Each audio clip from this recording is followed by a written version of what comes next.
Boxing IQ. He's very good fighter. He's strong guy. He is very compact. He is like a bull, you know. He's smart guy. Well, Gennady Golovkin responds, and this is what he had to say, quote, he says, Terence Crawford won't have a problem with Canelo's power because he doesn't have any power. Bud could possibly be the end for him because Bud has what it takes. I'm not saying Bud will win, but I'm just saying he has what it takes. He's not afraid of Canelo. Gennady Golovkin has delivered a surprising take on the upcoming clash between Canelo Alvarez and Terence Crawford. According to him, Crawford won't have much trouble handling Canelo's power, arguing that Alvarez doesn't truly carry fight-ending knockout strength.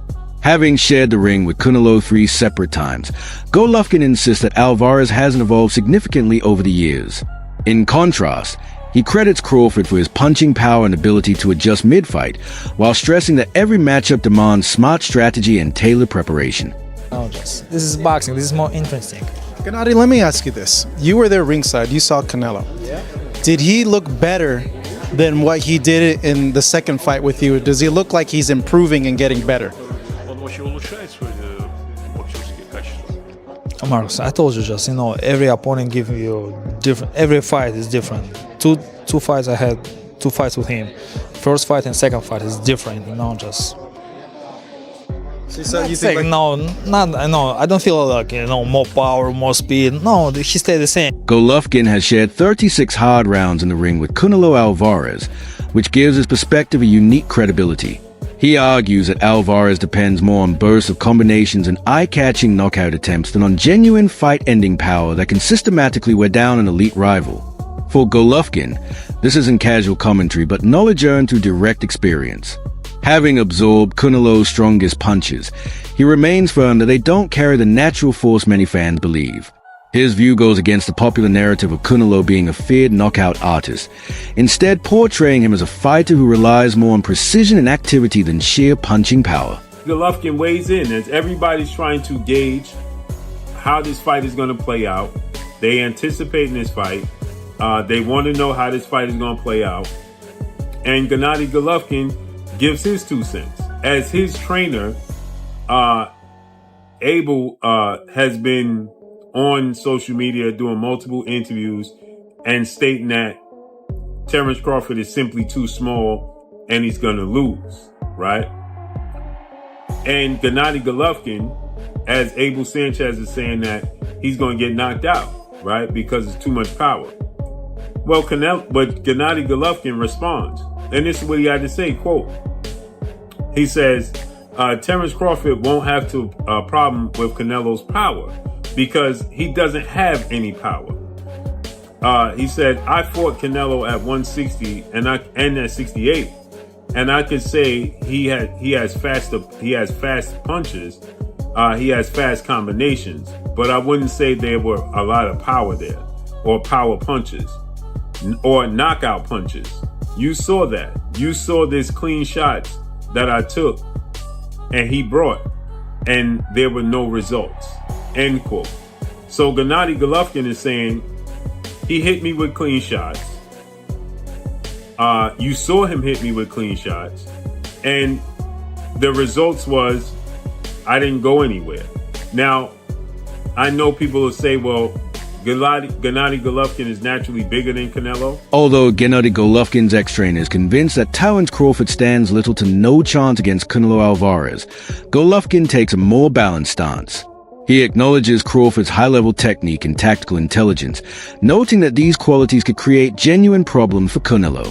In Golovkin's eyes, the matchup is far more competitive than what many analysts first suggest. Many still see this as a one-sided beatdown in favor of Canelo Alvarez. Former Golovkin trainer Abel Sanchez, who's been very critical as of lately and said that Canelo will just play with Terence Crawford and by the second half, it'll just be like a sparring session. Sanchez said that Canelo will not only dictate the pace throughout the evening, if Triple G himself couldn't even hurt Canelo, then Crawford's chances are definitely not that great. Sanchez said, quote, Crawford is a great fighter, but that's why weight divisions exist. Neither Bivol could hurt him, nor could my fighter in 2 fights. Triple G's former trainer has also repeatedly emphasized that Crawford should have moved up in weight class a long time ago, and that his jump should have been more gradual and steady, and suggested that skipping divisions will definitely play a role in him potentially losing badly to Canelo Alvarez. Golovkin's 3-fight saga with Canelo Alvarez remains one of boxing's most talked about rivalries. The fact that he still doubts Canelo's punching power after so many shared rounds is significant. His words hold weight because they come from someone who has absorbed Canelo's best shots firsthand. So when Golovkin suggests that Crawford has the ability to handle Canelo's offense, it naturally grabs attention throughout the boxing world. Fans and analysts continue to debate his remarks since they challenge the popular image of Canelo as a destructive knockout artist. Golovkin's viewpoint once again sparks discussion over whether Canelo's fearsome reputation is more a product of hype than consistent in-ring dominance. Boxing Dr. News. Hey boxing fans, remember the epic Golovkin-Canelo trilogy? Well, get this. GGG once spilled the tea on Canelo's punching power, and it's not what you'd expect. Picture this. 2 legends, 3 fights, and a whole lot of controversy. GGG said Canelo's punches were fast, but not knockout material. Can you believe it? He claimed those clean shots brought no results. Now, fast forward to today. GGG's been out of the ring since their last bout, but rumors are swirling about a comeback. Meanwhile, Canelo's gearing up for a massive showdown with Terence Crawford. The big question is, will Canelo prove GGG wrong and land that knockout punch? It's been a while since his last stoppage. The boxing world is buzzing, and we can't wait to see what happens next. Reports from training camp have added fresh intrigue to the upcoming showdown. According to Showbiz The Adult, Canelo Alvarez has been cautious during sparring with Gennady, choosing to conserve energy and avoid taking unnecessary risks ahead of the big night. While many view this as a smart, veteran approach, others whisper that it could hint at uncertainty in his preparation. Some unverified accounts even claim that Canelo was dropped in the 3rd round by Ennis and struggled with a younger fighter's speed and explosiveness. Though not confirmed, these rumors have quickly spread among fans and analysts, fueling speculation about possible cracks in Canelo's armor. If he truly is showing signs of vulnerability behind closed doors, it could be a dangerous opening for Terence Crawford, who has made a career out of capitalizing on opponents' weaknesses. And let's talk about what we do know about Canelo Alvarez bringing boots to training camp and what we can concur. First, you must understand that Saul Canelo Alvarez versus Terence "Bud" Crawford is September 13th, okay? That's just a few weeks away. What, almost 3 weeks away, something like that. It's just a few weeks away. So to expect them to have hardcore sparring, like real sparring, where they're fighting each other and they're really just going hard and sparring, pause, I don't really see that happening, because you don't want a cut or anything, and you don't want anything to threaten the fight September 13th. Also, not only is Canelo Alvarez fighting soon, September 13th, but Boots Ennis, he has to fight against Lima come October. So you don't want Canelo Alvarez beating up on Boots either and cutting him or anything like that, blackening his eye or detached retina or anything like that. You don't want any incidents like that. So understand that they're probably sparring light to mid. They're definitely not going hard in there. Okay, pause. So we have to really put it aside that either one, I don't think Canelo will be beating the hell out of Boots or Boots beating the hell out of Canelo.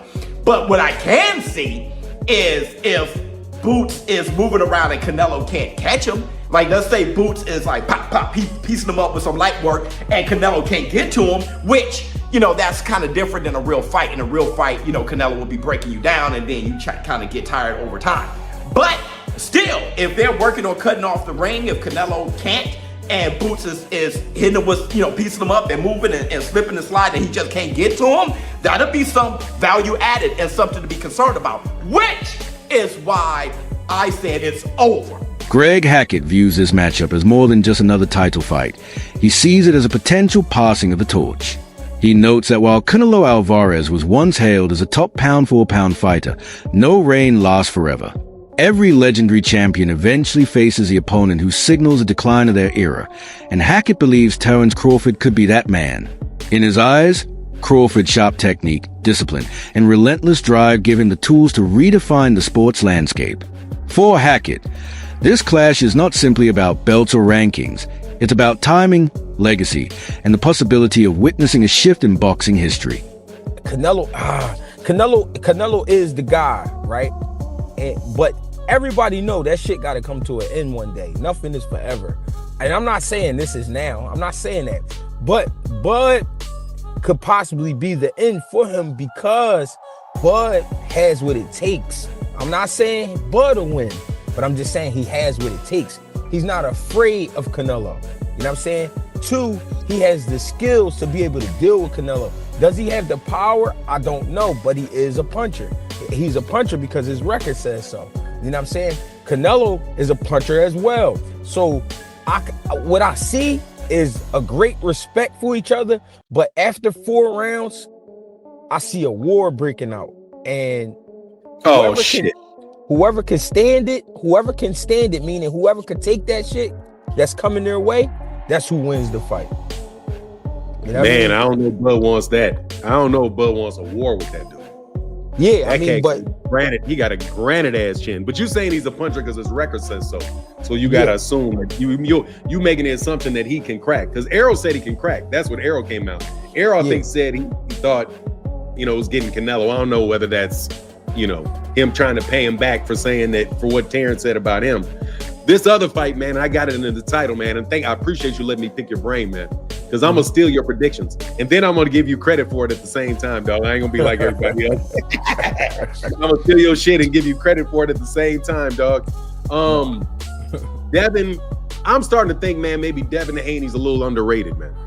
Going into this Brian Norman fight. Like, I've had my own personal issues with the dude and his pops, but that shit aside, the dude knows what he's doing in the boxing ring. He's been in there with a bunch of fights. He's a championship world-class level fighter, bro. John Ryder offers valuable insight from his own sparring sessions with Canelo Alvarez. He recalls going a full 12 rounds in what he described as an intense and highly competitive workout, proof of the Mexican star's stamina and commitment in training. Ryder emphasized Canelo's consistency and durability, noting how difficult it is to weigh him down over long stretches. His perspective helps balance the debate.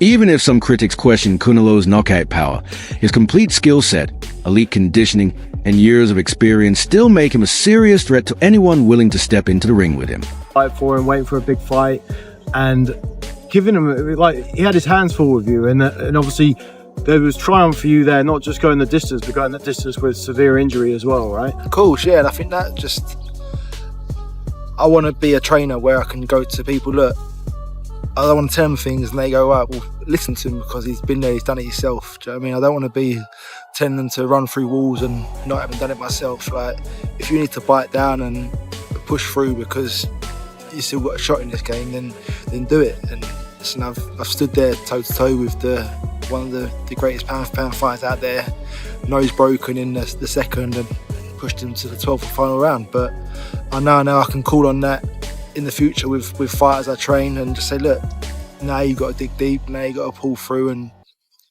it's going to hurt today, but tomorrow's another day. While Jaron Boots Ennis has gained buzz for his sparring sessions with Canelo Alvarez, he hasn't escaped criticism. Some observers suggest that Ennis may have eased up on Canelo, possibly treating the sparring as a paid assignment rather than pushing him to the limit. These claims raise questions about how authentic training camp reports really are. Such rumors matter because sparring outcomes often leak to the public and influence how fans and analysts view a fighter's readiness.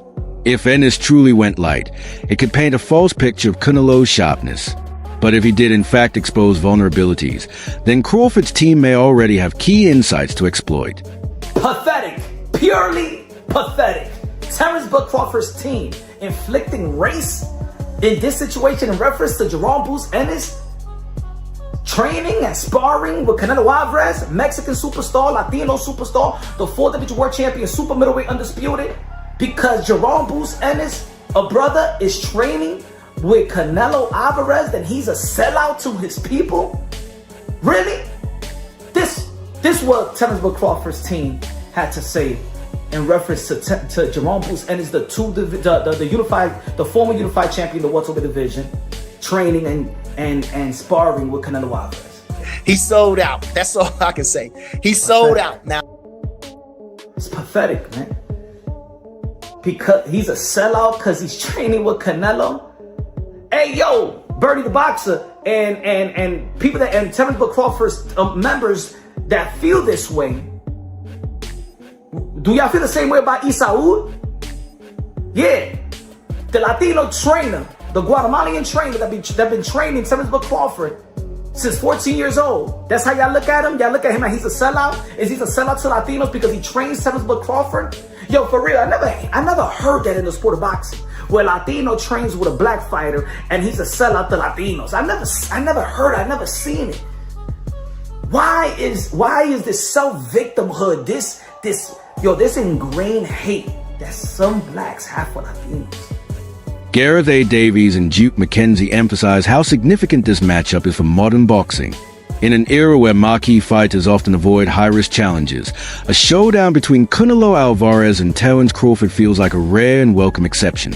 The fight unites two of the sport's most accomplished talents in a contest fans have been craving for years. For both analysts, this isn't just another date on the boxing calendar. It's a defining moment where elite skills collide. They believe bouts like this give the sport its history, creating nights where reputations are cemented and legacies are truly forged. Great, marvelous Marvin Hagler became a friend in life and was an amazing man. An amazing character. I've likened this fight to those two when they met, with one going up in weight, quite a big step. I mentioned it to the two guys when I saw them in Riyadh last week as well.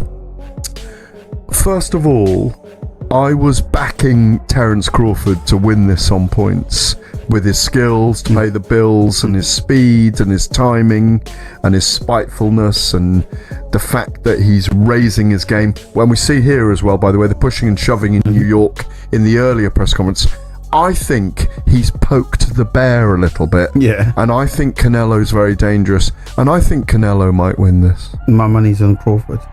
My money's clearly on Crawford. I mean, there's so many different ways of looking at this fight, but I really believe. Do you like it? It's the best fight in world boxing, bar none, at any weight division. Because of the stylistic matchup, because of the raise in levels, and because of the weight differential. Yeah, and because we're looking at two of the best undisputed modern day boxers that have ever lived, in my opinion, modern day boxers that have lived. In this current generation that we're in now, you're not going to get two better fighters fighting at this time in their careers. Jaron Ennis hasn't held back when discussing Crawford's move. He cautions that jumping straight in against a naturally bigger fighter like Canelo, without first testing himself at the higher weight, could be a serious risk. Ennis underlines that size and strength advantages are very real in boxing, and most fighters adjust gradually when moving up divisions. His remarks inject a note of warning into the hype, reminding fans that while Crawford's skill set is world-class, he's still entering uncharted territory against a stronger, heavier opponent. Understands that he has to be smart.